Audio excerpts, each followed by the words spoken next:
Perjalanan spiritual artis Bajaj Bajuri Jovanka Mardova pindah agama, sempat bingung saat ke gereja.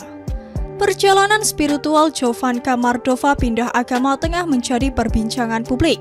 Melalui laman YouTube Kalam Kristus, ia mengungkapkan kisahnya dari seorang muslim menjadi pemeluk agama Kristen. Pemeran Debbie di sitkom Bajaj Bajuri ini yakin berpindah agama setelah perceraiannya dengan sang suami pada 2009 silam. Bagi seorang publik figur seperti dirinya, keputusan untuk berpindah agama tentu membawa konsekuensi yang serius, misalnya kehilangan popularitas atau menambah haters.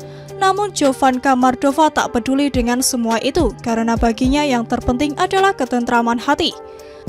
Penasaran seperti apa perjalanan spiritual Jovanka Mardova pindah agama? Berikut selengkapnya.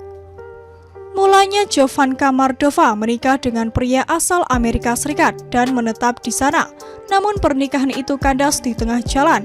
Jovanka pun kembali ke Indonesia pada tahun 2009 silam tanpa kedua anaknya dan merasa bahwa saat itu adalah titik terendah dalam hidupnya. Saya kehilangan jati diri, perkawinan saya selesai, saya harus kembali ke Indonesia tanpa anak-anak. Saya bukan istri siapa-siapa, bukan ibu siapa-siapa, nggak ada anak, saya nggak ada pegangan sama sekali. Itu titik terendah saya, ungkap Jovanka. Seorang teman lalu menawari Jovanka untuk ikut persekutuan doa. Bagi Jovanka, dalam kondisi seperti itu dirinya seperti mendapatkan kekuatan. Doa dalam agama apapun bukan masalah. Yang terpenting ada kepedulian dari orang lain dan ada yang ingin mendoakannya. Ini luar biasa sekali perempuan-perempuan Kristen ini. Mereka nggak kenal saya, nggak tahu story saya, nggak tanya-tanya kenapa saya ada di situ. Tapi mereka mau doain. Doanya mengena sekali, doanya bisa spesifik yang saya sedang alami. Keterpurukan yang amat sangat. Pada saat mereka doa, saya nggak bisa ngomong, saya cuma bisa nangis, kenangnya. Setelah itu Jovanka juga diajak ke ibadat di gereja. Sebagai muslim saat itu, tentu Jovanka bingung dan tidak tahu tata cara beribadat dalam agama Kristen. Ia hanya datang dan mengamati sekitar. Saat khotbah, pendeta menyerukan agar siapapun yang sedang merasa sesak untuk berdiri.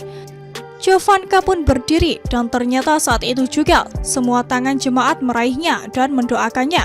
Momen ini membuat Jovanka merasa begitu dikasihi dan mantap ingin pindah agama. Jovanka segera menelpon ayahnya, sosok yang menurut dia sangat baik dan menjadi panutan bagi dirinya. Ayah Jovanka adalah orang Minang sedangkan ibunya Slovakia. Muslim yang sangat baik, sangat taat, sangat penuh kasih, sangat toleran, kata Jovanka mendeskripsikan ayahnya. Rupanya ayah Jovanka mengizinkan sang anak berpindah agama. Bahkan setelah itu, ayah Jovanka mau mengantarkannya ke gereja dan sebaliknya. Jovanka juga menunggui ayahnya sembahyang di musola. Kini sang ayah telah meninggal dunia. Demikianlah perjalanan spiritual Jovanka Mardova pindah agama.